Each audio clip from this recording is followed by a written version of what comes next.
모든 걱정 잊어버려 새로운 날이 오니까 사랑으로 가득 찬 마음 서로를 생각하며 살아 함께하는 이 순간.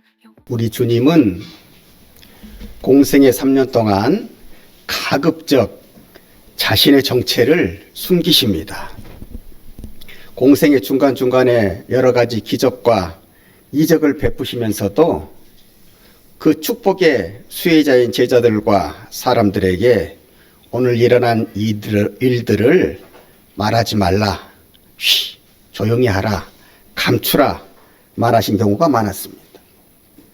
이렇게 자신의 그리스도 메시아로서의 정체를 숨기시던 예수님이 공생의 마지막 일주일을 앞두시고는 자신의 모습을 실제적으로 사람들에게 알리기 시작하십니다.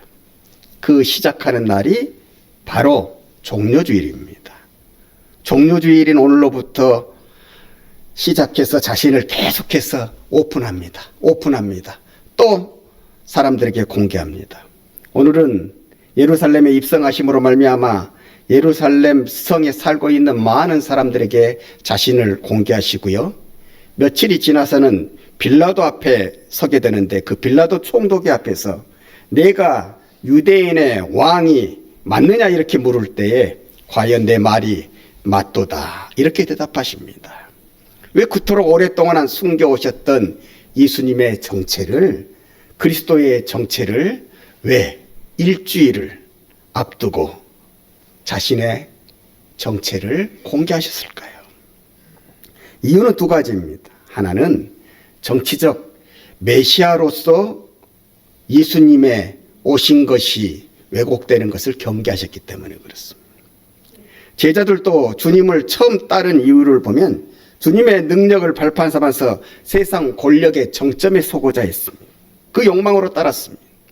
그래서 예루살렘으로 올라오는 길에 예수님의 친척되는 야고보와 요한의 어머니 살로메가 예수님, 이번에 예루살렘에 올라가시게 되면 예수님께서 목적하신 것을 성취하시겠다고 하시는데 그때에는 내 아들을 하나는 오른편에 하나는 왼편에 앉게 해주세요. 이 소식을 다른 제자들이 들었을 때 그토록이나 사이좋게 지냈던 제자들의 마음에 분열이 일기 시작해서 서로 간에 갈등을 겪게 되었다고 성경은 우리에게 가르쳐주고 있습니다. 제자들도 이럴진데 하물며 일반 백성들이야 더 말해 무엇하겠습니까? 메시아가 오시니 이제부터는 로마의 압제로부터 풀려나겠구나. 아니 더 나가서 팍스 로마의 힘에 의한 그 평화가 이제는 팍스 주리시 우리 유대인들에 의해서 그 평화가 거두어지겠구나. 이 권력을 누리겠다고 하는 권력의 열매를 이제는 로마인들을 대신해서 우리가 누리겠다고 하는 그 생각에 예수님의 오심을 기뻐하고 따랐던 사람들이 오늘 종료 주일에 예수님 앞에 호산나 호산나 하면서 노래를 불렀던 그 사람들 중에 다수가 그들이 존재했다고 하는 것입니다. 이런 정치적 메시아로서 비춰지는 것을 예수님께서는 극도로 경계하셨기에 예수님은 당신의 정체를 그토록이나 공생의 기간 동안에 숨기셨던 것입니다. 다른 하나는 하나님의 뜻과 때를 기다리는 예수님의 신중한 마음 때문입니다.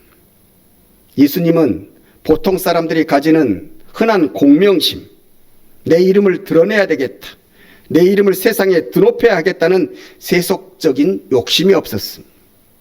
오직 하나님의 계획의 실현이 우선이요, 오직 하나님의 영광, 여기에다만 그 목적을 두셨기 때문에 공생의 끝자락 십자가를 지시기 일주일 전을 앞두고서야 비로소 만왕의 왕으로 평화의 왕으로 오시는 자신의 정체성을 몸소 공개하셨던 것입니다. 밝히셨던 그날의 시작 종료주일입니다. 그러므로 이 종료주일로부터 시작하여 부활주일로 끝나는 이 고난주간이야말로 성경의 가장 큰 핵심, 예수 그리스도의 상징, 십자가의 의미를 가장 잘 되새겨야 하는 기간이 되는 것입니다. 오늘 장로님께서 기도하시는 대로 종료 주일의 기쁨을 넘어서서 이 고난 주간의 가장 핵심이 되는 이 우리 예수님이 당하셨던 그 고난까지도 우리가 생각할 수 있어야 만왕의 왕으로 오신 우리 예수님의 모습을 가장 잘 이해하게 되는, 종료 주일의 의미를 가장 잘 이해하게 되는 성숙한 그리스도인의 모습을 갖추게 되는 것입니다. 첫째로 갈보리산 위의 십자가는 속죄의 제사였다는 사실. 여러분들도 잘 아시는 것처럼 구약에서 보면 이스라엘 백성들이 하나님 앞에 죄를 지었을 때에 그 죄 지은 것을 사함받는 것은 다른 걸로 되는 거 아니에요. 말로 되는 게 아니에요. 꼭 제물을 가져다가 하나님 앞에서 그 제물을 바치면서 그 제물에게 자신의 죄를 이렇게 정감으로 말미암아서 자신의 죄를 속죄함 받았다, 이 말이. 이처럼 예수님은 우리의 죄를 대신해 주시는 속죄의 어린 양으로 이 세상에 오신 것입니다. 그 갈보리산 위의 십자가는 예수님이 우리의 죄를 위해서 하나님께 드리는 속죄의 제사였던 것입니다. 세례 요한은 이것을 두고, 이런 예수님을 두고 세상 죄를 지고 가는 하나님의 어린 양을 보라고 했고, 더 일찍이 이사야 선지자는 그가 찔림은 우리의 허물 때문이요 그가 상함은 우리의 죄악 때문이라. 그가 징계를 받음으로 우리가 평화를 누리고 그가 채찍을 맞음으로 우리가 나음을 받았도다. 우리는 다 양 같아서 제각기에 그릇 행하여 자기 제 길로 갔거늘 여호와께서는 우리 모두의 죄악을 그에게 담당시키셨도다 예언하였던 것입니다. 예수님도 말씀하시기를 인자가 온 것은 섬김을 받으려 함이 아니라 도리어 섬기려 하고 자기 목숨을 많은 사람의 대속물로 주려 함이니라 말씀하셨습니다.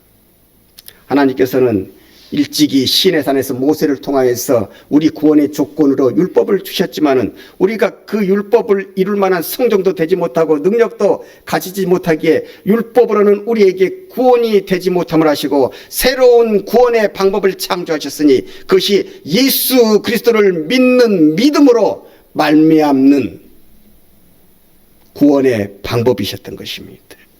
이 구원의 은총을 이루시기 위해서 예수님께서는 육신의 몸으로 이 세상에 오시고 우리의 죄를 대신 짊어지시고 십자가 위에 달리셔야 했던 것입니다.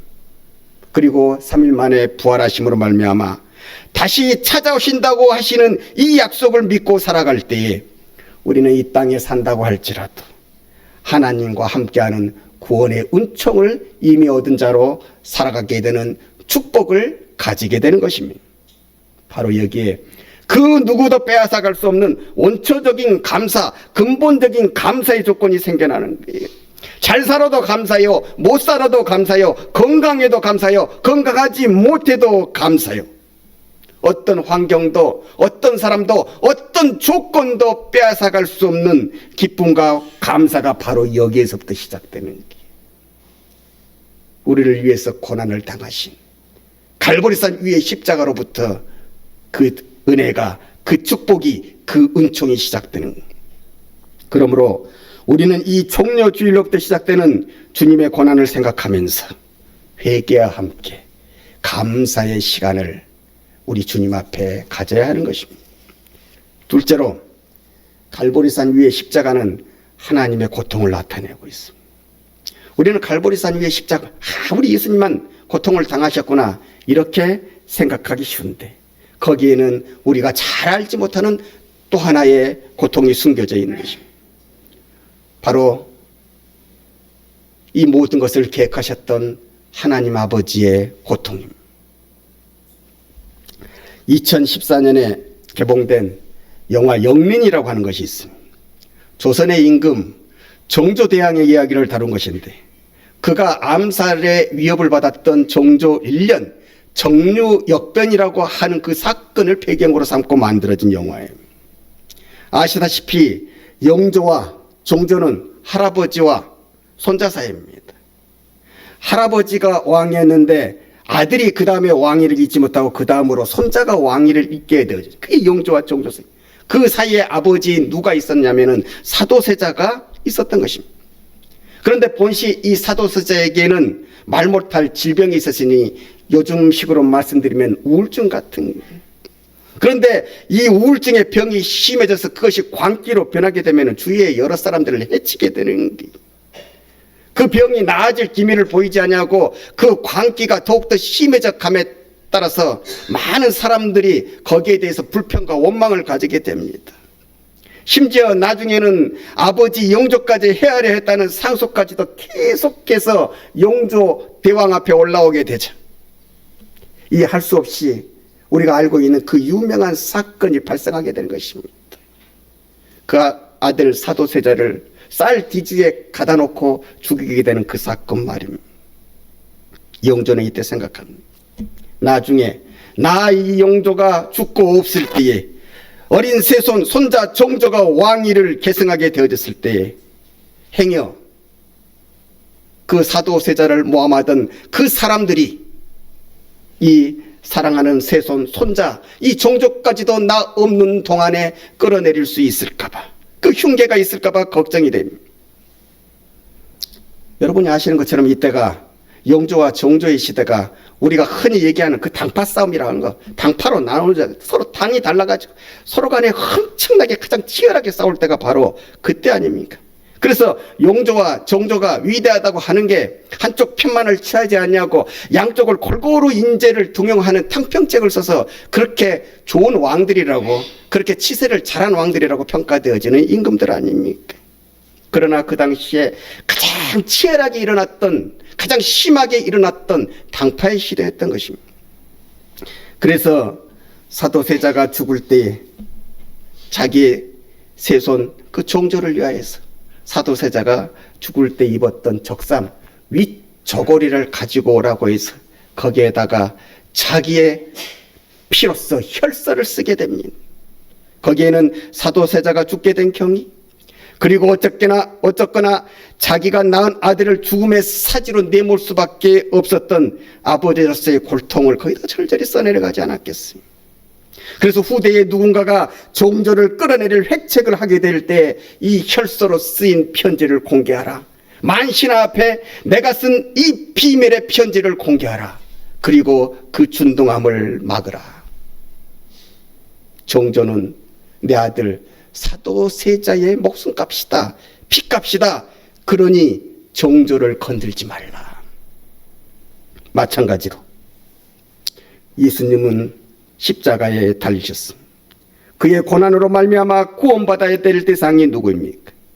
바로 오늘 예수님을 보고 호산나 호산나 하지만은 자기들의 입속대로 움직여 주시지 아니하시는 예수님을 보며 이내 마음이 변화해서 며칠이 지나가자마자 예수님을 십자가에 못 박으라, 십자가에 못 박으라. 차라리 저 흉악한 죄수 바라바를 놓아줄지언정 저 예수님만은 십자가에 못 박아 주시오. 이렇게 외치던 사람들이 오늘 종료주일에 예수님을 환영했던 사람들 중에 다수로 존재했다는 사실. 과연 저들이 구원의 자격이 있는 사람입니까? 과연 저들이 하나님의 은혜를 받을 만한 사람들입니까? 욥기에 보면 하나님이 칭찬하고 자랑하는 동방의 의인 욥을 두고 참소하는 사건이 발생합니다. 하나님께서 욥을 하도 잘 대해주시니까 욥이 하나님께 저렇게 잘하고 욥이 하나님께 충성을 다하는 것이지, 그걸 한번 홀대해 보십시오. 안 좋게 해 보십시오. 어려움을 줘 보십시오. 그때도 그가 과연 하나님께 열심으로 계속해서 변함없이 잘하는 그런 욥으로 존재하는지. 인간들이랑 다 똑같습니다. 구제불능인 게 인간입니다. 욥도 마찬가지일 거예요. 이렇게 어떻게 해서든지 욥을 깎아내리는 악한 영들이 있었지 않습니까? 착한 욥에게도 하물며 이럴진데 예수님을 배신하고 십자가에 못 박으라고 외치는 이 사람들에게 구원의 자격이 없다고, 은혜 받을 자격이 없다고 외치는, 그래서 심판하고 저주 속에 가둬야 한다고 외치는 그런 악한 영들의 참소에 하나님께서는 무엇라고 말씀하실 거입니까? 저들은 내 아들 예수의 피값으로 산 존재들이다.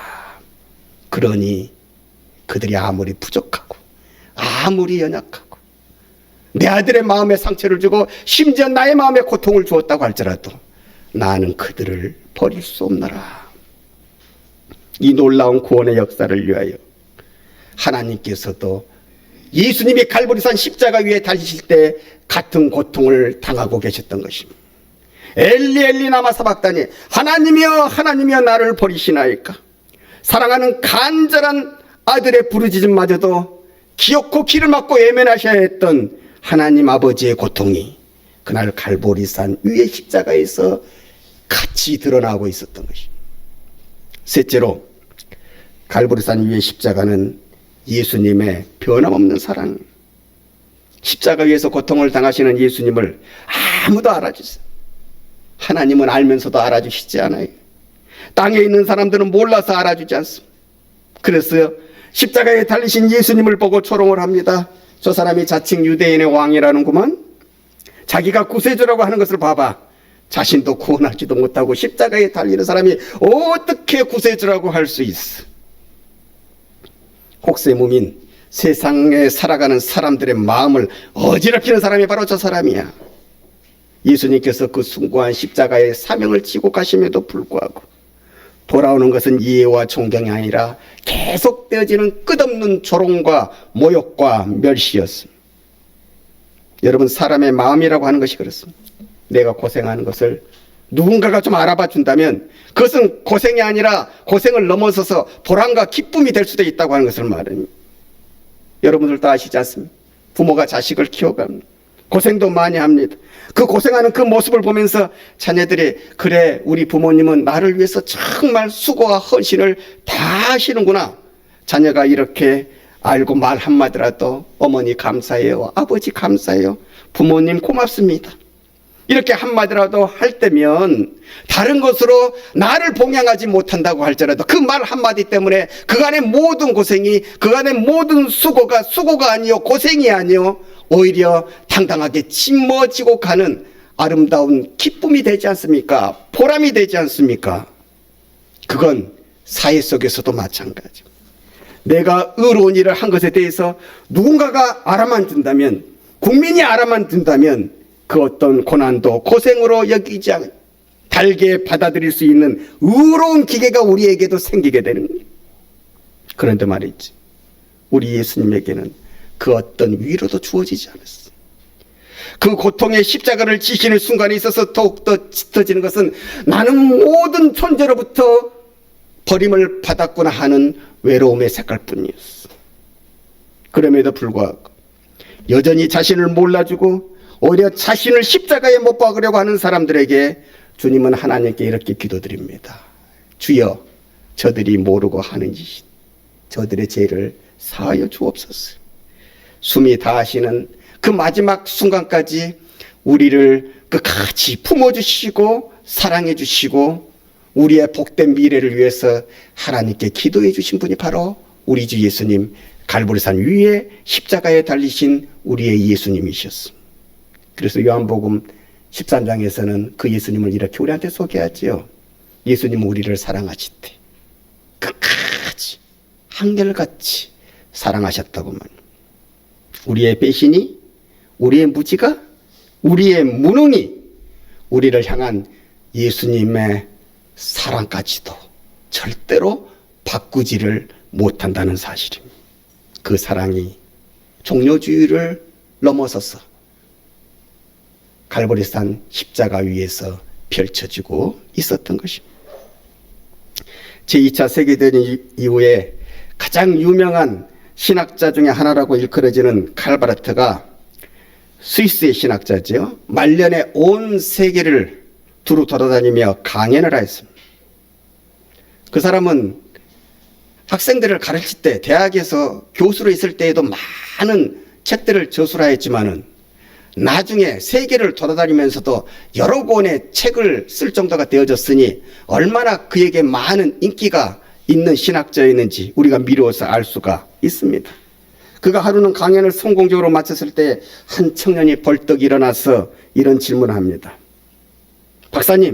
박사님께서는 지금까지 살아오시면서 많은 생각들이 있었을 것인데, 마음속에 많은 감동을 주는 그런 생각들이, 그런 글귀가 있었을 터인데, 그 중에서 가장 위대하게 생각되어지는 것이 하나가 있다면 그것을 좀 저에게 말씀해 주십시오. 무엇이 가장 감동적이었습니까? 무엇이 가장 아름다운 생각이라고 박사님의 마음속에 존재하고 있었습니까? 이런 질문을 던졌을 때 갈바르트는 깊이 생각하고 짤막하게 대답을 합니다. Jesus died for me.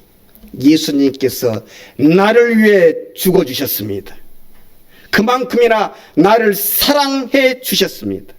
나는 성경을 통하여서 이것을 깨달았고 나는 내 남은 세월을 이것을 간증하며 살아가고 있습니다. Jesus died for me. 예수께서 나를 위해 죽어주신 이 사랑이 있어서 생겨난 주님의 고난과 부활을 보며 종려주일에 갈보리산 위의 십자가의 의미를 우리가 다시 한번 되새겨 보아야 할 것입니다. 갈보리산 위의 십자가는 우리를 위한 속죄의 십자가였습니다. 갈보리산 위의 십자가는 하나님께서도 같이 당해주시는, 하늘에 계시는 하나님께서도 같이 당해주시는 고통이었습니다. 염치도 없고 자격도 없는 우리를 향한 변함없는 예수님의 사랑이 갈보리산 위의 십자가에서 나타났던 것입니다. 이 갈보리산 십자가의 의미를 알고 우리도 갈바르트처럼, 아니 우리보다도 훨씬 앞서갔던 좋은 믿음의 선배들처럼 이 아름다운 사랑을, 이 아름다운 은혜를 간증하고 살아가야겠습니다. 희망의 빛이 오네.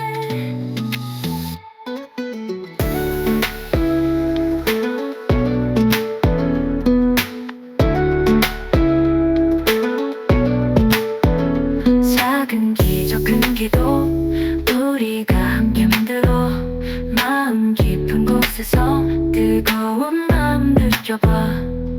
새벽이 밝아오는 그 시간 기쁨이 우리 감싸고 희망이 넘치는 세상 우리가 꿈꾸던 그곳 빛을 따라가면 돼. 우리 모두 손을 잡아 믿음으로 채워진 길 희망의 빛이 오네.